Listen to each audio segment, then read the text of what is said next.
Okay, we'll go ahead and get started.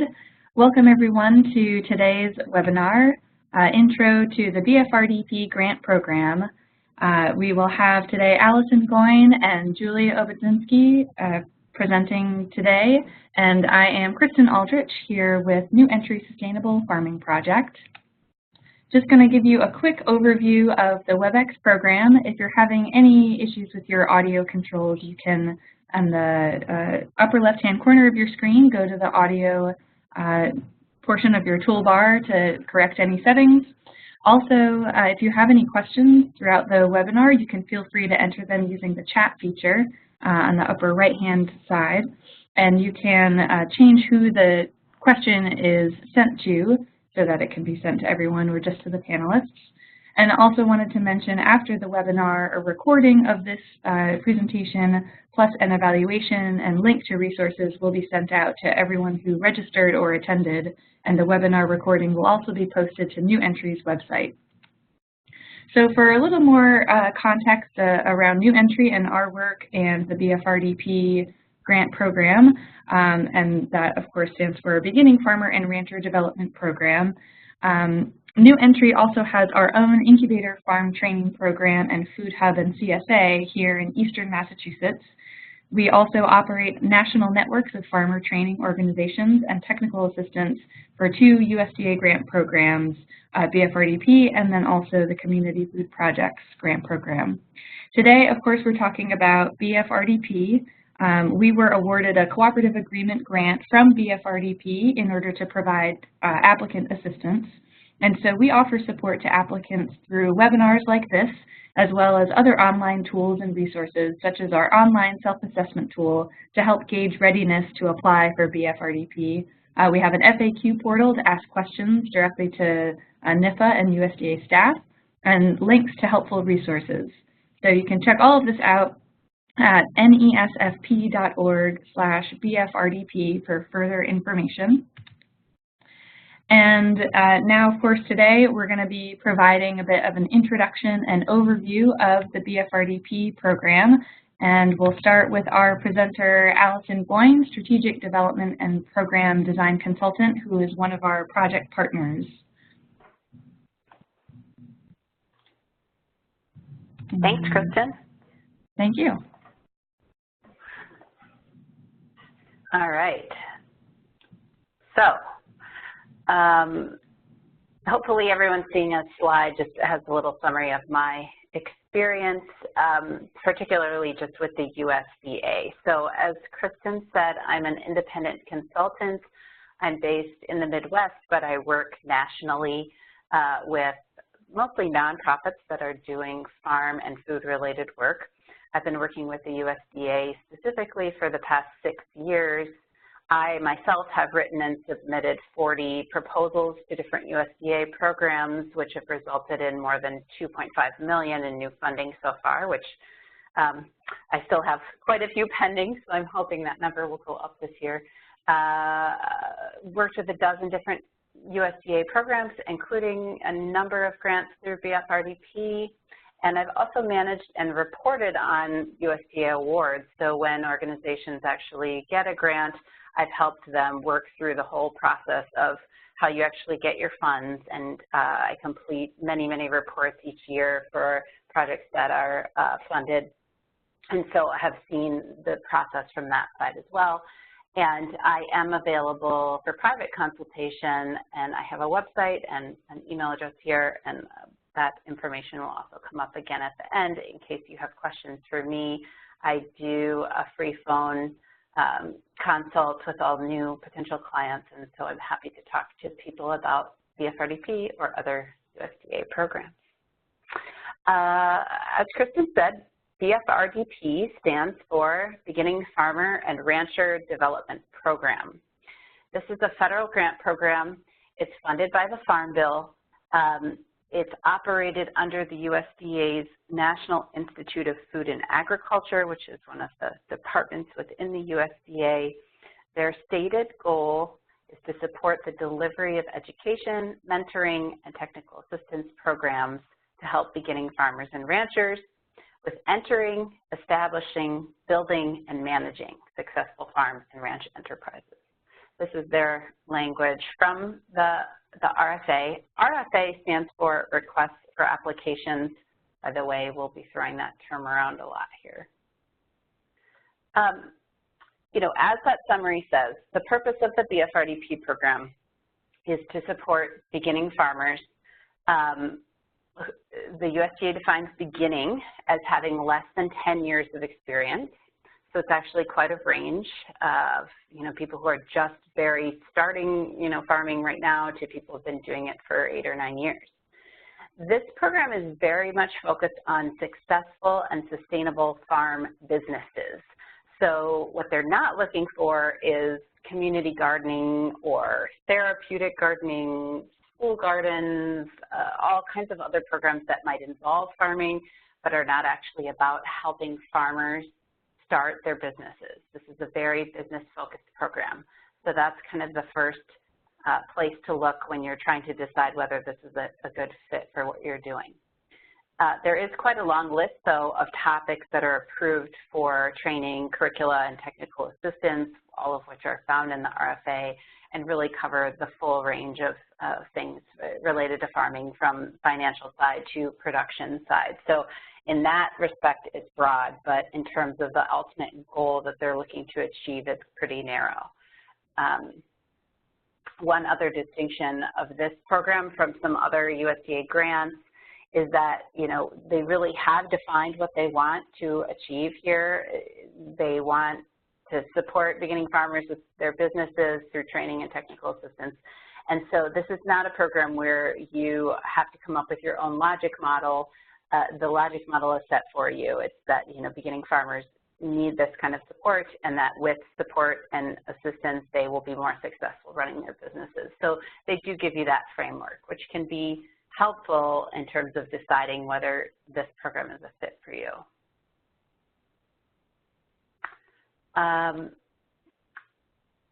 So basic requirements.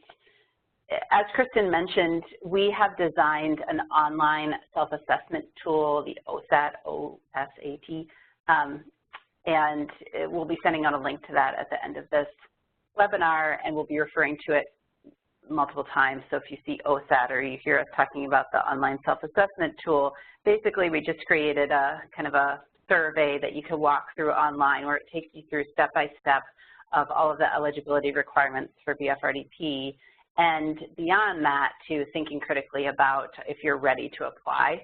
So all of these things can be found in detail there, and also if you look at last year's RFA, it goes into a lot more detail than this. But these are the basics. So this program can be awarded to nonprofits, colleges, universities, extension, or government agencies. It does not go to for-profit farm businesses or individual farms in that way. To be eligible, you have to be providing training or technical assistance to beginning farmers or ranchers. And all applications must be collaborative, meaning you can't just apply as your own organization. You have to have at least one, and ideally multiple partners that are going to be working with you. So that's a big consideration and a big part of the process for this project or this program as well. Like a lot of federal grants, it requires a non-federal match or cost sharing.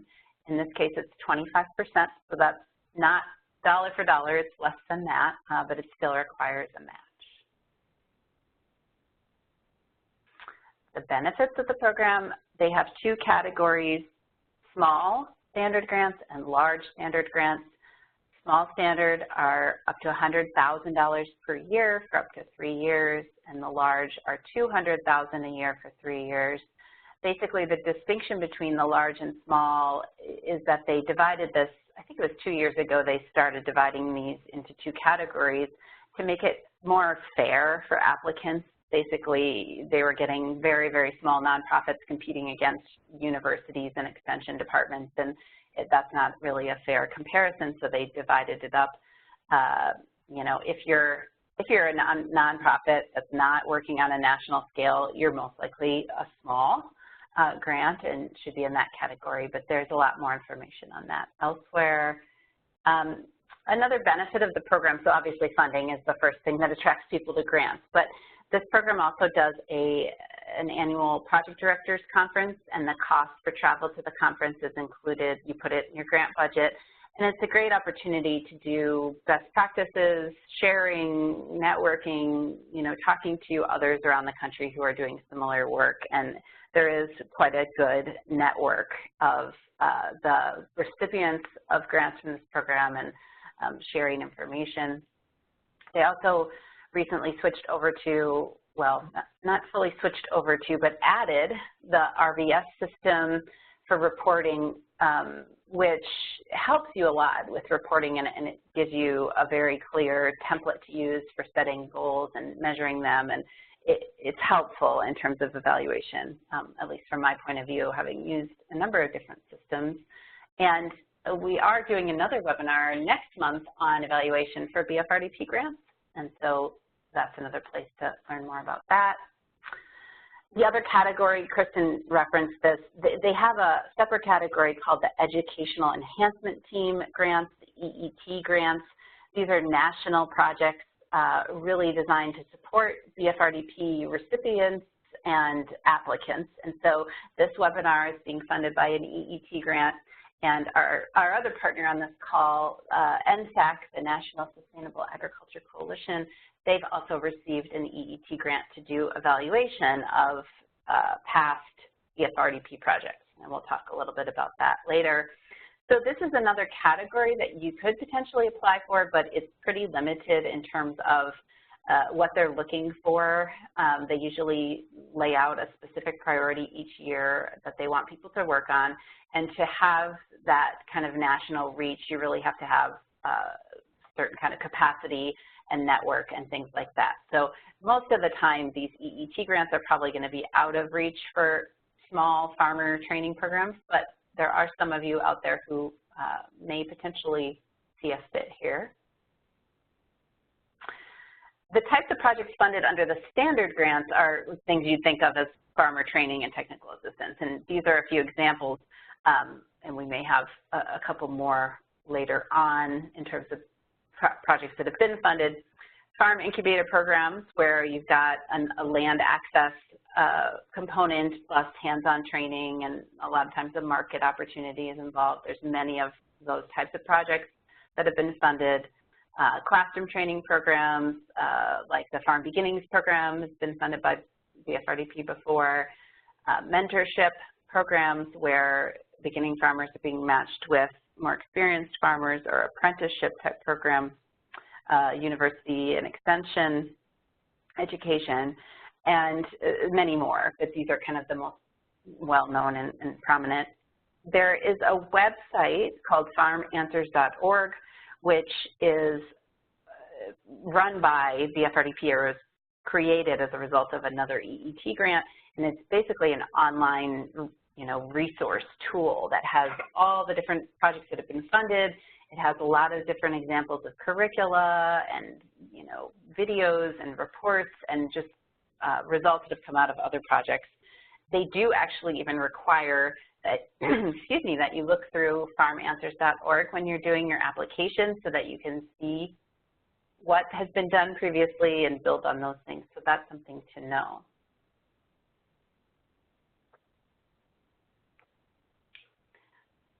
Resources to help you with your application. As I mentioned, we did create this online self-assessment tool. I think it's really handy because you just kind of click on each thing and it'll take you to the next screen and tell you what you need to know. And if you get to a point where you don't meet a requirement, there will be prompts for you to find other resources to kind of help you get prepared or figure out how to resolve the issue. So we'll send a link to that. I highly recommend it if you're considering applying for this program at all, even if you've already applied to complete the online self-assessment. We did a number of webinars on this BFRDP program last year. Those are all archived and available online. We're also going to be doing more webinars throughout the summer on various topics. New Entry has their website where they have all these different tools listed. You can look at the prior RFAs. The NSAC evaluation report, we'll be talking more about this in a minute, but as one of the EET projects that was awarded, NSAC did a national evaluation of past BFRDP grantees. And they wrote a really excellent report that highlights all of the results that they found, basically what was working and what wasn't. They highlight a number of really successful programs. They summarize best practices. It's a really, really great tool to check out. It's available for free. We're going to send it out to you after the webinar, and then the farmanswers.org, as I mentioned, which is run by NEPA. So to kind of help people think through just whether or not BFRDP is right for you, I've developed a little list here of 10 essential questions. These are good prompts to just kind of further screening and asking yourself, you know, do I want to go for this? And is it a good fit for what I'm doing? So we will start at 10, which is, oh, sorry, the formatting's a little funny there. Are you ready for a federal grant? So this is a really important question. If you've never applied for a federal grant before, you need to know that they are different than the foundation grants that you might have done for your organization. They are big, they're time-consuming, they're technical, and they have a lot of very specific requirements in terms of the application itself and then managing the grant if you get a grant. This is not to scare people off from applying for the program, because actually our role here is to help you apply. It's just to let you know that you need to be realistic about what this process involves, both the preparation to apply and the actual management of a grant. The online self-assessment tool I mentioned actually will walk you through not only the requirements for applying based on the RFA, but it will also prompt you to answer some questions about whether you're actually ready to manage a federal grant. So for instance, you've got to have some financial management capacity and accounting capacity, because you'll have to be keeping track of all of your expenses and then billing on a regular basis to get your grant money. You'll also have to have the capacity to do detailed reporting every year and to complete evaluations. In this case, if you're the recipient of BFRDP grant, you'll be managing a partnership with other organizations. So there are a lot of questions to really address here, and the OSAT will give you some prompts for those things. But just know that, this is a process, and that's why we're starting now, even though it's likely that the RFA would be released in the fall. That's when they're usually announced. Now is a great time to get ready, because there are so many steps to complete. And even if you have applied before and were rejected, you want to really carefully review what the feedback you got about your proposal was and how you might be able to improve and get yourself in a better position to apply again. The other thing to think about early on is if you start asking yourself these questions and you're looking at the requirements and you think, you know what, this is just above my head, we have 2 staff, there's no way we're going to have the time to do this application, or we don't have the administrative and financial capacity, that doesn't mean that you can't participate in this program. What I always recommend to organizations like that is that you find a partner that does have those things. And most likely you're working with at least one other organization or contact that does, either a larger nonprofit or a university partner, a Department of Ag, some kind of government partner locally, that you could be a subcontractor on their grant, which is basically how partners get funded. When they're looking for these collaborative relationships, they do expect that you'd be sharing funding. So your partners will receive some of the grant funding for the work that they're doing, or if you're a partner on somebody else's grant, you get funding for that work. 9 is, how does this program fit with the broader mission of your organization? As I said, this is a very well-defined program, which is very helpful in terms of making decisions about whether to apply. It's about beginning farmers and ranchers. It's about successful farm businesses and training and technical assistance. If you're not working on any of those three things, then you really have some questions for yourself as to, why do you want to get into this work and how does it fit with the mission of your organization. If you're already doing that, you know that it is a fit and you're on the right track in terms of, getting your activities to align with the grant priorities. It's not impossible to submit a BFRDP grant to start a farmer training program that you haven't done before.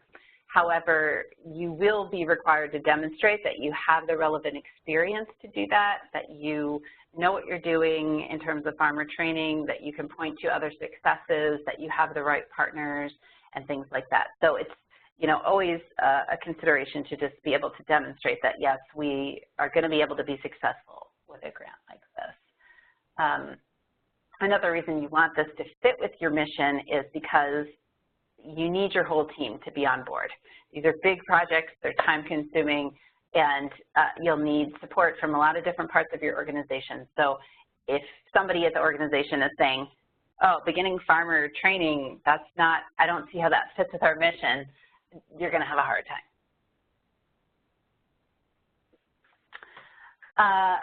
So this is a very competitive program. The applications have increased every year, and when we get to Julie's part of the presentation, I think she even has some statistics on that. The demand is very much outstripping the available funding, so it's very competitive nationally. There's lots of applications. A lot of the applications, even that are well-reviewed, do not get funding because it's a limited amount of funding. So it's very, very crucial that you not only demonstrate your qualifications and your plan, but that you can make your project stand out in some way, that it's unique, that it's innovative, and that you can convince the reviewers that, it's worthwhile to fund your program out of however many they're looking at in your region and nationally. It is a peer-reviewed program. Peer reviewing has pros and cons, like all kinds of reviewing. I mean, on the one hand, it means that the people looking at your project theoretically have experience in your area, or at least in something similar to your area. But it also means that the reviewers change every year. They have very subjective points of view, just like all people do, and they're going to be looking at your project very much from their own perspective. So there's no guarantee that even if you follow things to the letter, that it's going to stand out enough to persuade people. And you really have to think about the fact that the reviewers don't know you and they don't know anything about your project. This is a common thing for all grants, but just to be able to very clearly convey, look, here's why our project is important, this is the need we're meeting, and this is why we're going to do the best job at delivering this service.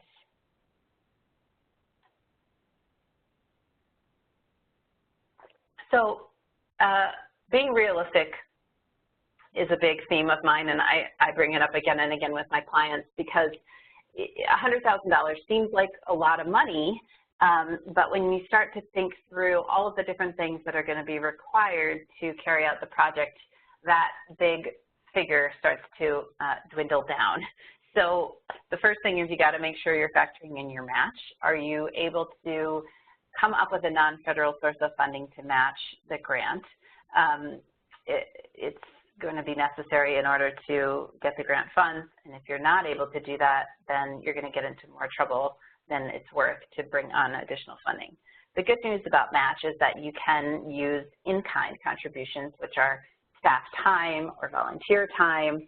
In some cases, you can actually use infrastructure or farm land access or other kinds of resources too as match. But it's something to think about. The other thing is that, like I said, these are collaborative projects, and so you have to have partners, and your partners also need funding to pay for the work that they're doing. So as you start to sketch out, okay, who will I partner with, and how much will it cost for them to do what they're doing, that cuts into your $100,000 as well. And then finally, just being sure to plan for all of the management tasks that are involved. So you got to manage the grant itself, and then you also have to manage your collaborations. And we did a past webinar on BFRDP partnerships. You can check that one out. We'll probably be revisiting that topic again this year. You know, all of you know, if you've worked with other organizations, partnerships take time to manage, and one of the #1 reasons that they fail is that the staff time is not there to support all the communication and negotiation and all of that. So those are all just factors to put into your thinking of what can you realistically do with the grant. Who are your best allies? This is on the partnership topic. So you want to start brainstorming. Okay, who do we work with now where it's going well? I think we also have somewhere a top 10 list of tips for partnerships that I've developed that's available out there on BFRDP that gives you some tips in this area. But it's really important to identify not just partners that will look good on paper and that complement your mission, but also that you can actually work with. So if you have a partner organization that, gosh, it's a great partner, but every time we email them, we don't hear back for 2 weeks, or, you know, we keep setting up meetings and then they don't happen, or we never get our reporting information from that partner, those aren't the partners you want on a federal grant. Now, sometimes you don't know those things until you get into it, but to the best of your ability, you have to assess your partners for you know, being a good fit in terms of not just the activities, but also in the management piece, because again, your partners will have to help you with the report every year. They're going to have to participate in financial documentation, and you'll need a lot of communication. It's also a good opportunity to build new partnerships because there is funding involved, and you do create a 3-year plan with a lot of detail, which can provide some great supports and guidelines for a new partnership to flourish. So, you know, you can think about if there are organizations or kind of stakeholder groups that you have wanted to work with and you haven't been able to, bringing them in as a partner in a federal grant can be a really great way to build a partnership as long as you are very careful with your planning. New strategies and approaches, you know, this is really a balance. Like I was saying before, you know, coming into a federal grant and starting a totally new program is something that you can do, but there's definitely some unique challenges to that. A lot of times what I've seen work for organizations is to build on kind of a core curriculum or a core program that is working, but to add in some new strategies and approaches on top of that they want to try out, that would augment what they're currently doing, that would help them better meet the needs of beginning farmers, in addition to the stuff that's tried and true and that you can demonstrate your success in. So USDA funding can be a good opportunity for that if you plan, again, appropriately. What resources do you need to try out these approaches? Again, you know, you've got to think very concretely. These grants will require extensive amounts of detail for your budget. They'll require a budget narrative where you're going to justify every expense that you include. You have to think about all of the resources like material resources, land, tractors, equipment, et cetera, financial resources, human resources, an interested audience of beginning farmers, market for the product that's grown by the farmers, all of those things that are going to kind of go into a successful program.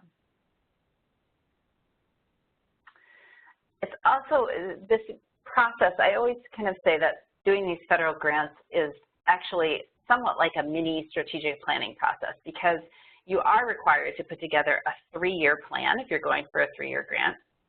And you really need to ask yourself what is and is not working in your current program and why. And it gives you an opportunity, like I was saying about new approaches, to try some different things. And I think it works very well in grant proposals if you have a really clear explanation for, okay, look, we've been doing, you know, farmer training in this particular way, and we've discovered that it's not working as well as we thought it would because of, you know, this very specific reason, and therefore we're going to change what we're doing. So for instance, you know, if you've been doing a farm incubator program, one of my clients, say it's 45 minutes out of the main city, but the population of farmers that they're working with lives mostly in the city, and it's really far for them, and they don't have access to transportation a lot of times, and they're working 2 jobs. So what they've done is they've found another site that's closer to the city where they can start out with really beginning farmers, and it's easier for them to get to and addresses this problem.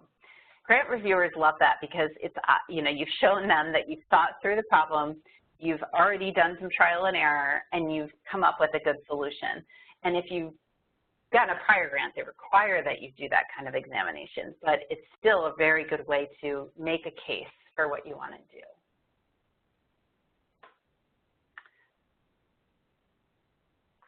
So when you get to this point and you've kind of decided, yes, we want to apply, here's some of our potential partners, these are kind of the basic things that we'd like to include in our program design, you know, then you want to look at, okay, who else has done something like this around the country? And there's a number of different resources to look at for that. Farmanswers.org, like I said, has all the previous BFRDP projects listed and their reports, and they actually require that you look through this and address it in your proposal so that you're not just recreating the wheel. You can also get in touch with organizations who've been successful and ask them, you know, how did you do this or that? Or we're trying to, you know, build a new farmers market for our farmers, and we need your help. It looks like you've had success.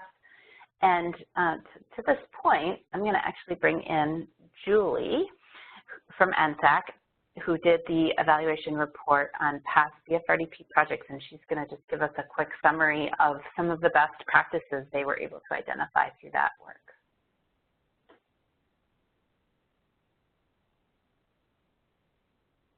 Hi, this is Juli. Can you hear me? Yes. Okay, fantastic. My name is Juli Obudzinski. I will be talking a little bit later. I'm with the National Sustainable Agriculture Coalition, as Allison mentioned, and we actually received a BFRDP EEG grant to do an evaluation on funded projects through the BFRDP program during its first 4 years. What I wanted to do here is just outline a few of the success stories that we profiled in that evaluation. If you do want any more information, I did include a link to the full report, which includes more information on these profiles and then also the best practices. So first, these are 3 organizations that we did choose to profile that give a really good example of what you can do with a BFRDP grant, especially if folks on this webinar, you are new to BFRDP, you've never applied, you're thinking about what different types of ways to reach new farmers in your area. I highly suggest that you take a look at some of the success stories and profiles that we included in our evaluation, and then also Farm Answers, as Allison mentioned, just to get an idea of what are some of the things that people and organizations have been trying, what models have they developed. 3 of the ones that I wanted to highlight include the Dairy Grazing Apprenticeship Program, and one of the reasons why we really liked this program and why it was really innovative is it used a formal apprenticeship program, and they actually, I think, still have the only formal apprenticeship program that is registered with the Department of Labor, and they're focusing on, they've created a new apprenticeship with the Department of Labor for dairy grazing. They have now used their BFRDP grant. They started it in Wisconsin, pairing apprentice dairy grazers with master dairy grazers, and they have now expanded to several states across the country with a second BFRDP grant. And they're really, I think they're now in 9 states, and they're really one of a kind. The Agriculture and Land-Based Training Association, ALBA, is another one that I wanted to mention briefly. Allison mentioned before incubator projects as a different type of model that works for some organizations. This organization is doing incredible work. They work in California, and specifically they're working with Latino farmers, limited resource, aspiring beginning farmers. A lot of these folks are farm workers that are aspiring to become farm managers or farm owners, and ALBA has a pretty unique system that they've been doing on their farm that really provides not only the space for these farmers to try out growing you know, growing their product, but then also a marketing arm as well. And then the Land Stewardship Project is another one that I did want to mention, and they have a pretty innovative model. They're actually one of the organizations that spearheaded the development of BFRDP many, many years ago. And they have a Farm Beginnings curriculum that they have developed. I think it was developed in the late 90s, so they have been around for a very, very long time. And they have now expanded that training to over 10 states. So super, super innovative, all of these organizations that are working with beginning farmers across the country. All right, so before I hand it back to Allison, I did want to go through some of the best practices that we found in our evaluation. As I mentioned here, some of the farmer-to-farmer strategies that the Land Stewardship Project is using in the Farm Beginnings curriculum, we found in our evaluation using farmer-to-farmer strategies is really one of the best practices that we found with organizations that are working with new farmers. We know that farmers learn best from other farmers, and we out of all the projects that we looked at, this one really rose to the top as one of the best practices for effectively training new farmers. Another one that we looked at that came up in a lot of our research was looking at one-on-one services. So whether or not this was providing one-on-one services in providing and developing business plans, financial education, actual production help, and one-on-one TA and doing technical assistance with production. Having, you know, there's so much to learn when you're a new farmer, having one-on-one services to provide that TA and financial assistance for new farmers. And then also, what Allison mentioned before, the networking component of BFRDP, we really found as one of the best practices, getting new farmers together in the room with other new farmers is probably one of the most effective strategies for creating not just information sharing, but creating a network that farmer is going to have in place when they start their farm. So beyond just the 3 years that a grant project is funded, a lot of the farmers that go through these programs have some of those networks from some of those, whether it's a classroom project, whether it's an incubator farm, any of those relationships that new farmer has developed throughout the course of their participation really help to ensure the success of that farm or that new farm once they started farming after the duration of the project. And then one other best practice that we found was having adult and general education methods. So this is a lot of BFRDP grants. You are training oftentimes adults. Adults learn in different ways, depending on, you know, if you're training business management versus production, there are very different techniques that have been established, and how do you most effectively transmit information in a way that is going to be received and retained. So I didn't want to spend a ton of time on this. I will say that we have additional information in our evaluation that goes through, these are just 4 of them, and we have a ton of other best practices.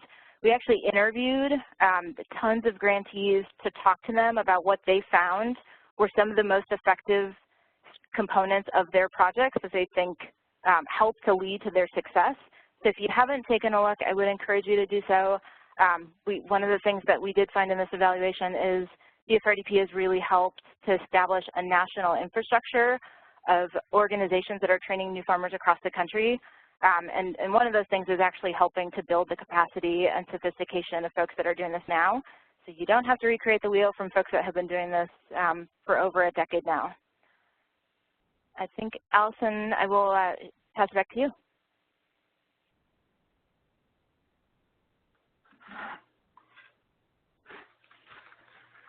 Okay, great. Thanks so much, Julie. Let's see.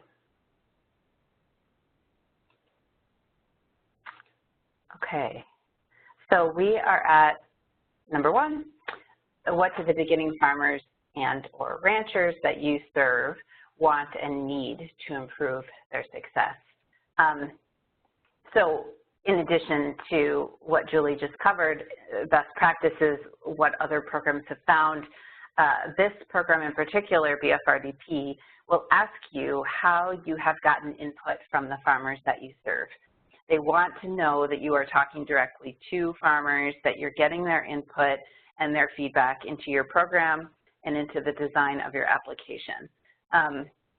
Obviously, this is the best practice anyways, and most of the models that Juli laid out are built on very hands-on involvement from farmers, farmer-to-farmer networking, farmer-to-farmer training, those kinds of things. So, you know, obviously we're seeing that having farmers involved in designing and delivering farmer training is a very crucial piece of success. This is probably pretty obvious to everyone on the call, but just to say that they do want to hear how you've gotten that feedback. They're not going to just assume that you've done it. They're going to want to know exactly how you have done that and how you plan to continue doing it during your project. So, for instance, some of the organizations I've worked with have done farmer listening sessions. They do them every year. They're facilitated by a farmer, and they have another farmer taking notes. The staff do not attend these events, and they have a list of questions where they're getting feedback from the farmers about what's working in the program and what isn't. And you can also do other kinds of evaluation, you know, methods, surveys or interviews and things like that, but they will want you to document that, and it's the best practice for organizations anyways to discover what the people that you're trying to help think about your services. And it's also a great place to find ideas for trying to find something innovative or something unique. You know, ask the farmers, what do they need? What do they want? What's not working for them? This is usually the best place for inspiration. Final thoughts, plan ahead. I can't emphasize this enough. I've done 40 proposals, like I said, and every single time it feels like you run out of time too quickly and you end up getting to the end and you're like, oh my gosh, I wish I would have started this earlier. And I'm always, always, always trying to get my clients to start earlier. And, you know, kudos to everyone on the webinar that you're even thinking ahead enough to be on the webinar now before the RFA is out. Because once that RFA comes out, you generally have about 60 days, give or take, to get your proposal done. That sounds like a ton of time if you're used to doing foundation grants or something like that. But let me tell you, it's not that much time. And I'm sure Juli and Kristen would second this. It goes so quickly. There's so much to do. It's so detailed that if you can plan ahead, start now, you know, talking to your partners especially, because the partner roles are going to be one of the most time-consuming parts of the project. You're going to have to get in touch with people, other people who are just as busy as you are, get time on their calendar to talk about how to structure the partnership and what ways they would want to be involved. Then there's this whole negotiation of budgets and roles and laying all that out. They're going to ask you for really detailed documentation in your proposal, letters of commitment and budget narratives and all of that with your partners. So you can start that process now. Look, we're thinking about applying for BFRDP next year. We'd love to partner with you. Let's start talking about the best way to do it. This program, while there are always, you know, maybe some small changes in the RFA, this program, because of its circumscribed nature, does not change dramatically year to year. Juli's going to talk in a minute about what's happening with the Farm Bill and the funding for the program. But the program itself, the requirements will not be very different from what they have been, so you can plan, you know, based on a general assumption that, okay, support for beginning farmers, training for beginning farmers and ranchers. The other piece is the federal registration. I'm sure that New Entry on their BFRDP resource page has got links to the registration process.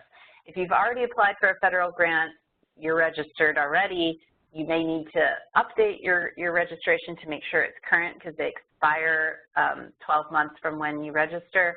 If you have not done it, you need to start, you can start it now and it'll be active for 12 months, and then updating it is not a big deal. But getting it done can be a time-consuming process. Just last month, SAM, the System for Award Management, which is one of the steps in the process, has added another component due to fraud. They are now requiring that you send a notarized letter after you've done the online piece to verify that you are who you say you are. And so there's another step. It just adds some time, just more reason to start now, wade through that process. New entry has resources. All of the federal agencies themselves have some resources.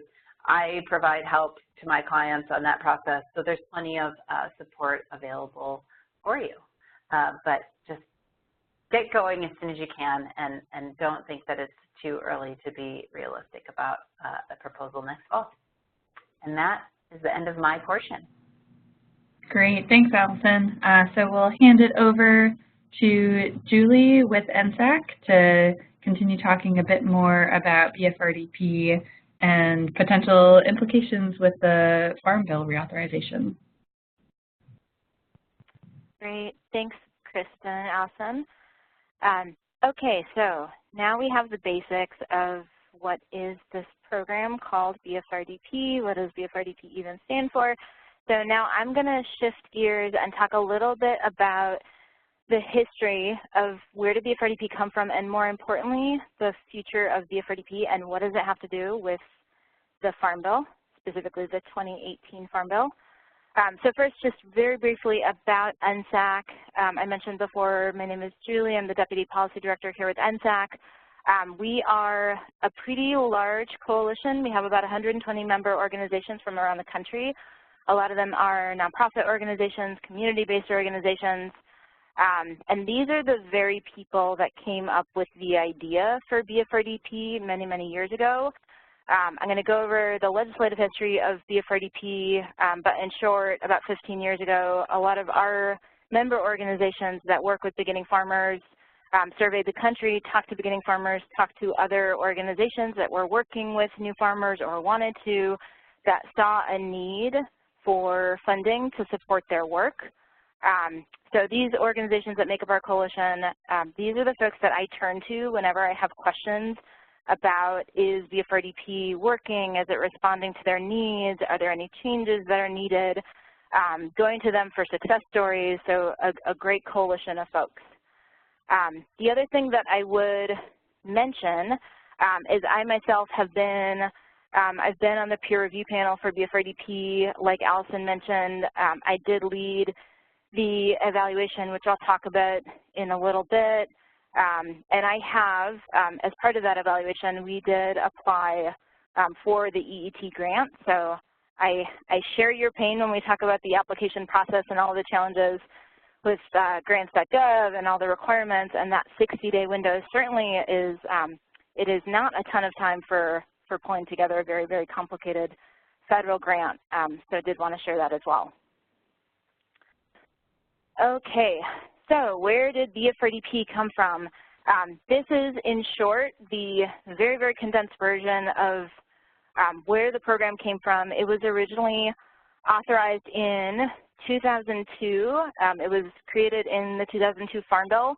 The thing that I would mention is the program actually didn't get off the ground until 2008 when it was included in the 2008 Farm Bill, which is where the funding came from. So it has been now in operation for for nearly a decade since it was first received funding in the 2008 Farm Bill.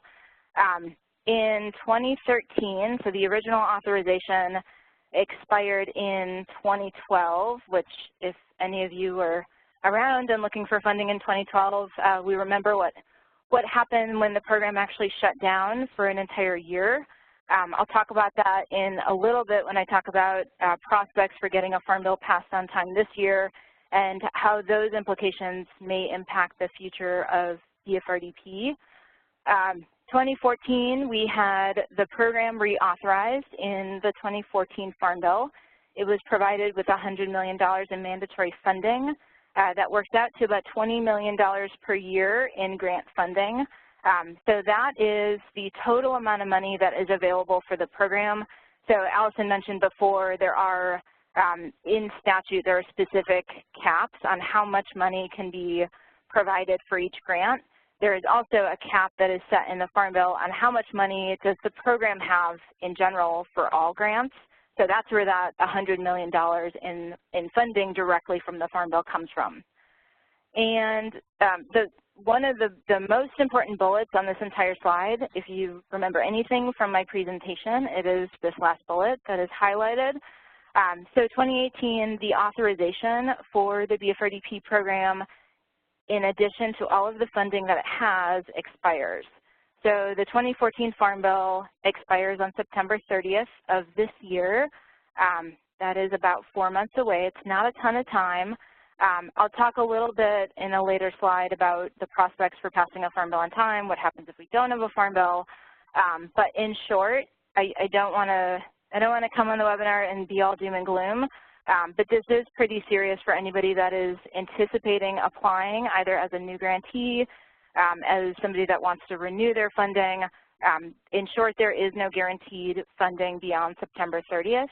So for folks that already have an existing grant, that funding is fine. That is all spoken for and accounted for in the 2014 Farm Bill. But for any new grants that come out of BFRDP, so this is for the fiscal year 19 grant round, the program needs to be reauthorized in the next Farm Bill and also funded.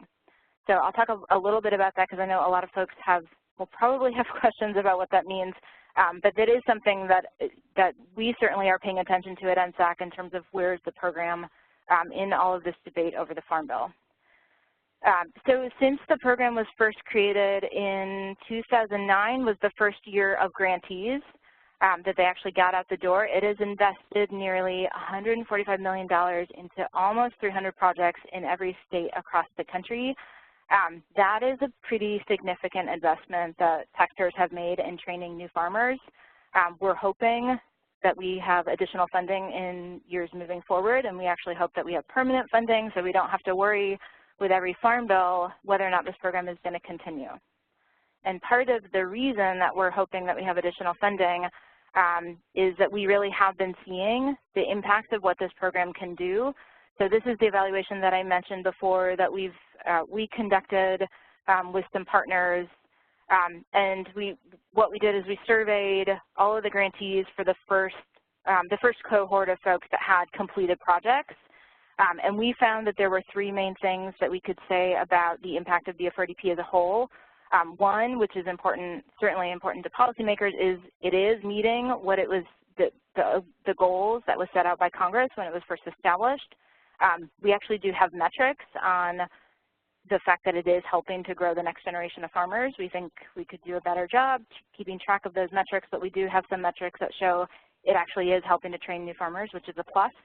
And then probably most importantly, but most overlooked, is that it's helping to build this national infrastructure and new models and best practices to train and support new farmers.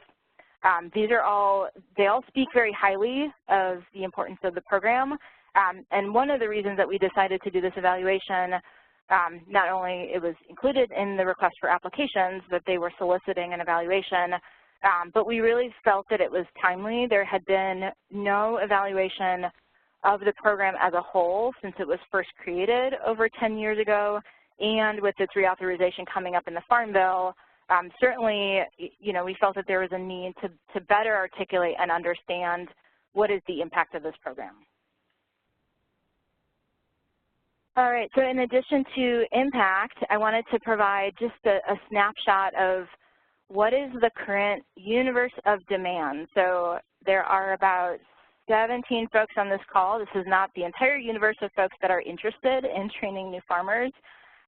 So I wanted to provide just a snapshot of what are the folks that are putting in applications, which is the blue bar, versus those that the peer review panel recommends for funding, which is the orange bar, versus what is the universe of funding that we actually have available through the Farm Bill, which is the gray bar. And as you can see, the demand for this program far outstrips the available resources. I should say that since the program was first established over nearly 10 years ago, the funding has more or less remained flat. So it has remained at about $20 million per year, despite the fact that demand has stayed high, and I would argue actually demand has increased. We know that there are more nonprofits, more community-based organizations that have either been established to work specifically with new farmers, that have expanded their programming, One of the reasons that this program, that there was a need for this program when it was first created was this type of work was not being done by extension or by community colleges or land-grant universities. I think that that certainly has changed as we've seen more academic institutions and extension really having a focus on new farmers. Of course, I'm sure that anybody that has any friends with extension knows that that funding is certainly finite as well. But the bottom line remains that there is huge, huge demand for this program. In fact, since 2014, BFRDP has only been able to fund about a quarter of all those proposals that are coming in the door, and that includes turning down 2 out of every 3 proposals that are actually recommended by the peer review panel. So another reason why I wanted to put this slide on here is to back up one of the points that Allison made about really selling your story. So you are selling your project to a peer review panel, which will be reading many, many, many other projects coming in the door, probably other folks that are on this phone that are hearing some of the very same tips. So the competition is high for this program. If we're successful and there's new funding that's provided in the Farm Bill, that may help a little bit with some of the demand, but that is certainly not a guarantee. So it is good to keep in mind there is stiff competition, there's a lot of demand, a lot of high quality proposals and high quality projects that are going in for this program. Okay, so to the topic that I'm sure everybody on this phone call is very interested in, the 2018 Farm Bill. It is actually very timely.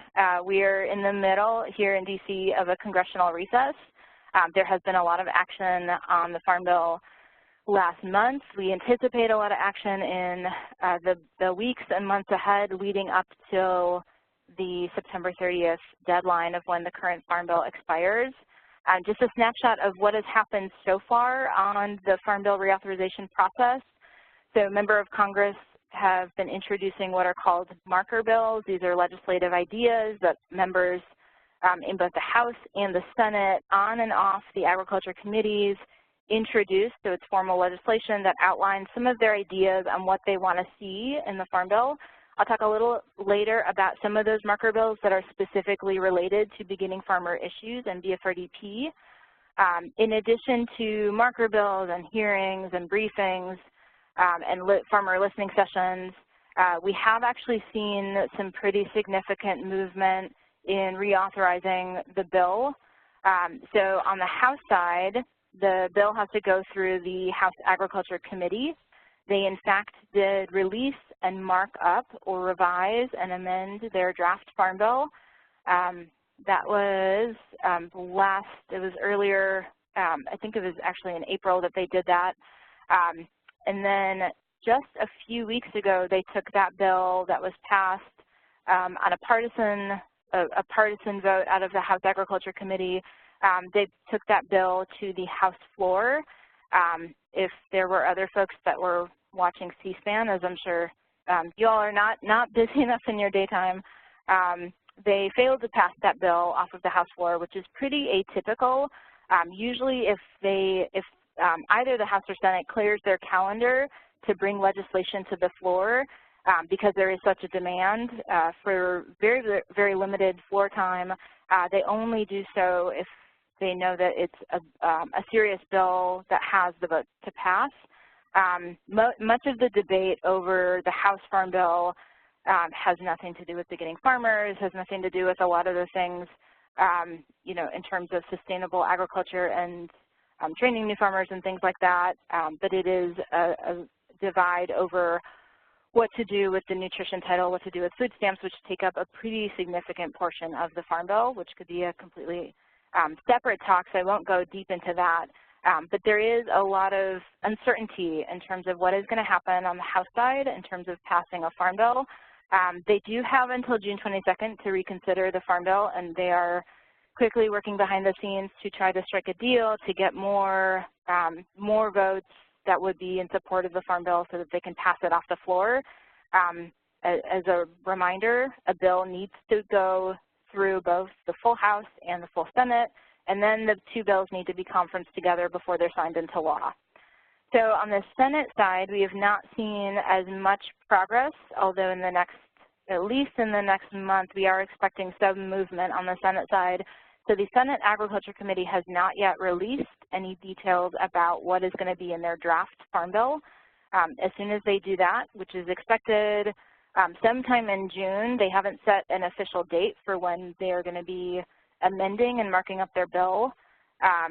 They will hold what is called a markup of the Farm Bill, where members of Congress who sit on the Agriculture Committee can amend and change the bill as they wish. Then it would go to the Senate floor. Presumably after it would go to the Senate floor, if we're able to get a bill passed on the House and pass the House floor, then we have two different versions of the Farm Bill that need to be conferenced together, and all of the differences between the two bills need to be worked out. After they do that, then they have to then pass the conference bill one more time through the House floor and through the Senate floor, and then that final bill that has been passed by both the House and Senate would then go to the President for his signature. That's a daunting list of things to do in the next 4 months. Not to say that it is impossible, but certainly with the complications that's happening, especially on the House side, and with the Senate not moving anything as we head into June, it makes it less and less likely that we're actually going to be seeing a new Farm Bill signed into law by the time the next one, or the 2014 Farm Bill expires. Part of this is an election year. It's not a presidential election year. It is a midterm election year, which means, you know, it complicates things in a number of different ways. A lot of folks are a lot more cautious in terms of the types of votes that they can take or they want to take specifically for election, you know, in terms of elections, if there's especially contested districts, which is certainly the case that we're seeing on the House side with all the debate over the nutrition title and all the cuts to food stamps. It's a very difficult decision for especially a lot of moderate Republicans. So election year politics is certainly playing a part of the difficulty of passing a Farm Bill on time. So one of the things that we've been thinking a lot about is what happens if we don't have a Farm Bill passed on time, which is September 30th is when the current Farm Bill expires. If we look back to what happened last time, they didn't pass a Farm Bill on time, they passed a short-term extension. And that short-term extension then bought legislators what they thought would be enough time to work out the details of a final Farm Bill. It turned out that they needed a little bit more time than a few months, and they passed a year-long extension. That is how we lost funding for BFRDP for a year, because funding is not automatically renewed in any extension. So if we're going to be in the same situation where we don't have a Farm Bill passed by September 30th and we're thinking about either a temporary extension of the current Farm Bill or a long-term extension, so it could be a year that they decide that they need another year to buy them enough time to work out the details, BFRDP does not automatically continue with an extension. So legislators need to specifically provide $20 million, which is the annual mandatory funding level for BFRDP, in that extension for this program to continue. So that is certainly a tall order. It's something that NSAC takes very seriously. Our members take very seriously. I'll provide some links later if folks have any questions or want to learn more about anything related to Farm Bill.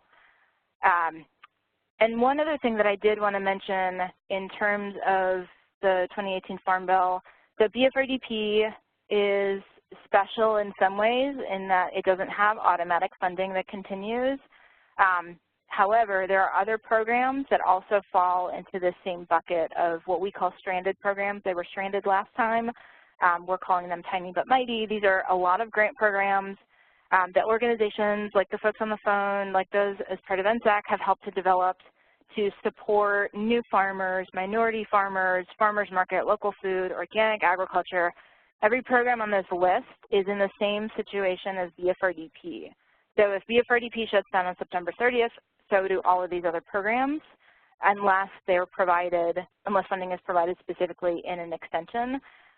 So that is something that we are certainly working on to make sure that there is continuity in the program and there is another RFA that's offered for FY19. So this is one of my final slides, and just in terms of what we're looking at in the Farm Bill, These 2 bullets were specific recommendations that came out of the evaluation that we did after looking at all of the projects that have been funded, what are the successful projects. It was very clear that we need to continue long-term investments in new farmer training. We know that training new farmers is not a short-term goal. What we actually found that it was difficult, that we wanted to find more data, but that it's difficult to assess even the success of the projects that we looked at, because you have to go to a 3-year project, and in order to determine its success, I want to go back 10 years after that project is completed and talk to the farmers that went through that project to see if they're still farming, which leads me to the second point of continuing investments in evaluation. We need to be able to demonstrate that these projects are successful and that this program is making a difference. We don't want to take this program for granted. Folks that have already received funding through this program know that it is making a difference, but policymakers and folks on the Hill and in DC, they don't know that. They need the numbers. And then I did want to mention there are some marker bills, like I mentioned before, that haven't been introduced in Congress that do have specific provisions for beginning farmers, including BFRDP. Actually both of the bills would make that program permanent. So it would increase funding for the program and make sure that we don't have to fight every single farm bill to keep the program around. So if you want more details on any of those bills, we also have a lot of different proposals and policy ideas on how we can make the farm bill work better for new farmers. I included a link there which we have more information, or feel free to reach out to me personally if you have any questions or want to learn how to stay engaged. And I think with that, we have a few minutes for questions. Kristen, yeah, thank you. Yeah, thanks so much, Julie. So thanks again to Julie and Allison for the presentation. We definitely have a little bit of time here left for any questions. If folks want to type any questions into the chat box, feel free to do so now. And yeah, just can't thank you both enough for the great information, particularly around what all's going on with the Farm Bill. I know it's a complicated situation, but great to kind of have an overview and some more information about that.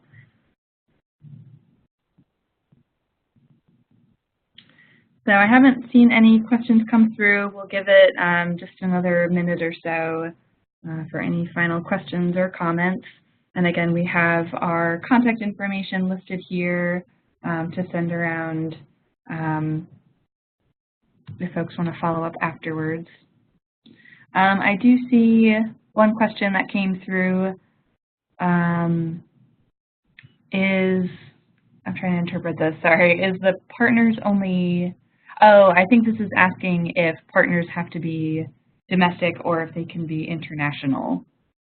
And that's actually a good question. I know that the applying entity has to be domestic and it's for US-based programs, but if you had an international partner, I'm not sure that that is, if that would be ineligible. I don't know, Allison or Julie, if you happen to know.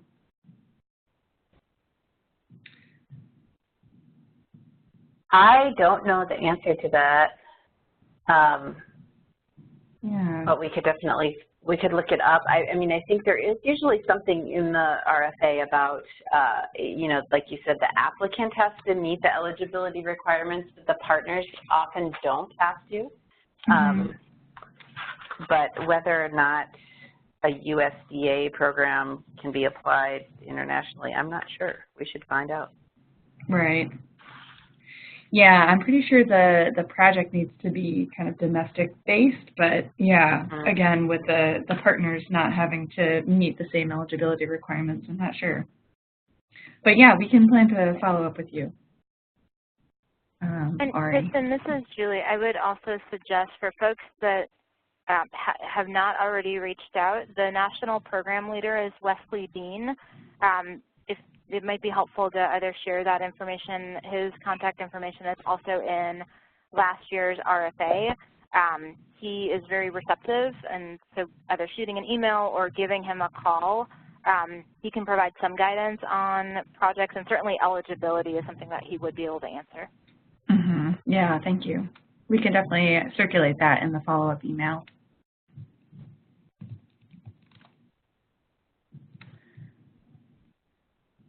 Okay.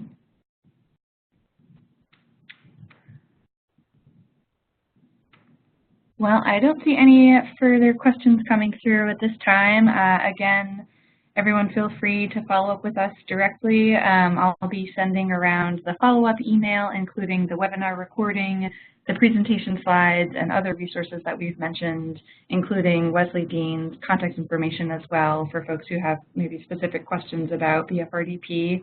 But thank you all for taking this time to learn a bit more about the BFRDP program, about the Farm Bill, and we hope you have a wonderful rest of your day. Thanks, Kristen. Thank you.